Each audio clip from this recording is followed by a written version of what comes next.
Remember, no one can represent you, and you can't represent you. You can present you. I appreciate that. As soon as you say represent, you create an artificial jurisdiction. Okay, and a closely related point is the doctrine of idem sonans. And idem sonans means if the thing sounds the same, it is the same. It may be treated as the same, which allows a court or judge to, if your name is Terry Williams, it doesn't matter whether it's spelled T-E-R-I, T-E-R-I-E, T-E-R, anything that would phonetically make the same sound falls under the law or doctrine of idem sonans. Mm-hmm. Okay. Now that's my point about putting,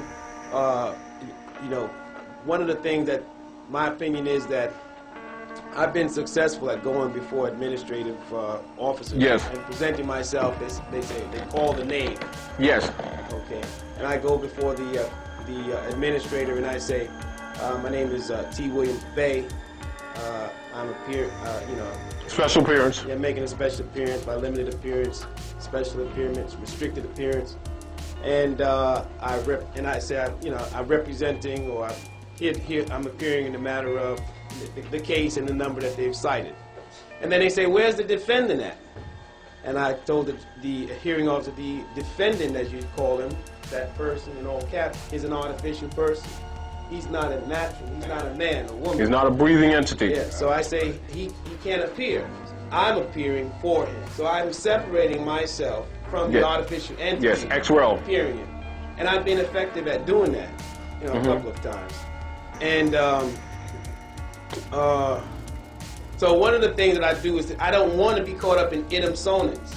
Mm-hmm. So I feel that as long as I'm coming before an administrator saying I'm the natural person appearing for the artificial person who doesn't really exist in life, it's appropriate for me to let that legal entity, that artificial entity, appear in the legal name that my mother and father, put on the birth certificate they were tricked into signing in the hospital delivery room.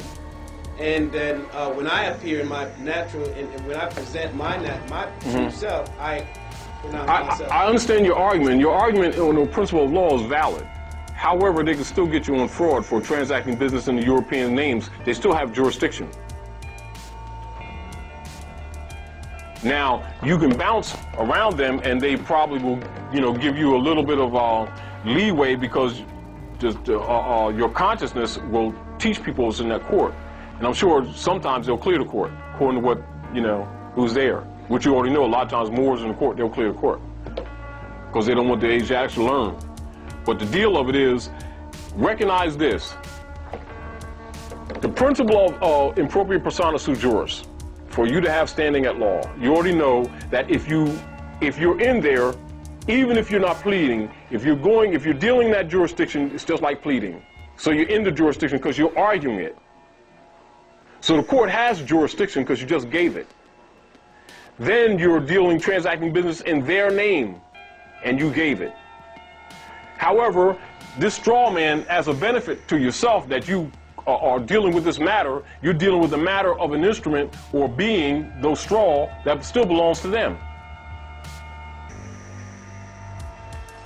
You see where I'm coming from? Yes. Now, what they can do, because they see you know a little bit, is, because they don't want anybody else start doing this, is, chill out a little bit, or tell you sit down, they'll do a few other cases and bring you back because they want to reduce the numbers of people in court. And they might reduce stuff, or etc. Yes, or sometimes just dismiss it, but they're not going to do it all the time. What we want to do, and what we're leading to do, is whereas the people claim their right to travel, that they no longer use these instruments. And we're working towards it not being necessary, a necessity for you to have to use this to impede your free travel of the land, particularly by a foreign entity using foreign law in corporate capacity and listing the people fraudulently as corporations and then binding them to these obligations that you would have it in the first place only to keep the highwaymen off you, which is why you're doing it, which I understand why you're doing it. And then having to learn, it's like jumping in the doo-doo pool, talking about, jumping in the doo-doo pool, but, the sis turned me on to stuff, and, I'm learning how to swim through the doo-doo. Well, no. Let's start talking about not jumping in the doo-doo pool. and let's start getting it going in that direction. You know, rather than learning the art of fighting people who are actually criminally abusing you. So we're going to deal with suits against the driver's license first as an identity. So the ultimate argument that I'm presenting to you today is what you're going to start writing to the so-called representatives is commanding the production and the institutioning and the institutionalization of a national identity card for the United States Republic, Central North America.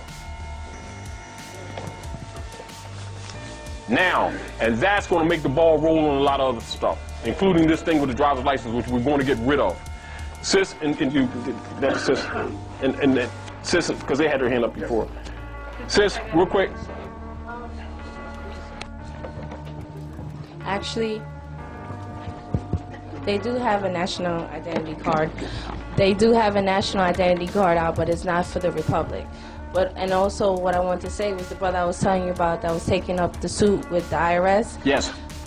He has been driving 10 years without his driver's license. Mm-hmm. Not his, without theirs. Without their driver's license, and he demonstrated how he was doing it. Like you said, he bought the car all cash, yes, and he got the certificate of origin from the manufacturer. Yeah, we already know that. And let me mention this to you: when you're buying these vehicles, always make up a bill of sale.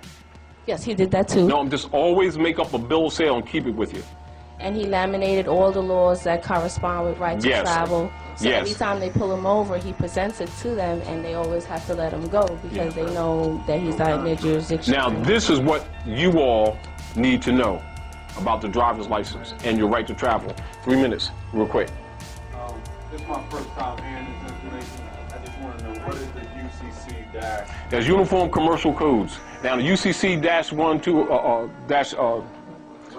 207. Yeah, 1-207 and 103. Basically what it is, I'm going to tell you real quick. There are specifics preserving your rights, but it looked like this. They locked you out of the Constitution with the War Powers Act. Those UCCs, because they're dealing with commercial codes, really is for their protection to let you back in. But when you get back in, you better be in your proper person. That's basically what they are. And what they do, preserve your rights. And so that they don't have, like, say some kind of small print in the contract or something untoward and hold you to it. That you preserving your rights and there's no implications or implied adhesions, etc., that are valid as far as an argument of theirs. But ultimately and truthfully, what it is commercial law putting you on a commercial commerce as opposed to natural person constitution. So basically what that is that's a doorway. So if they make any laws that they're actually governing the people with that's outside of constitutional law, they must leave within that a remedy for you. And that's the remedy. And I say to you, that's the remedy to get back to the Constitution and constitutional principles or to the common law. And use it.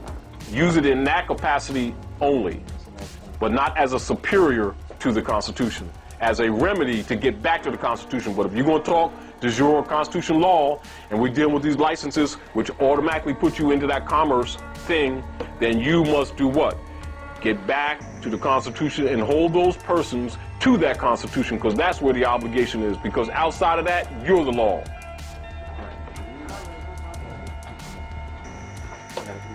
All right.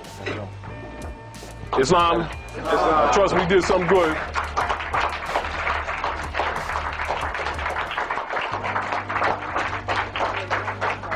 I want to apologize because we really got to go because we have 3 hours and we're supposed to be out of here.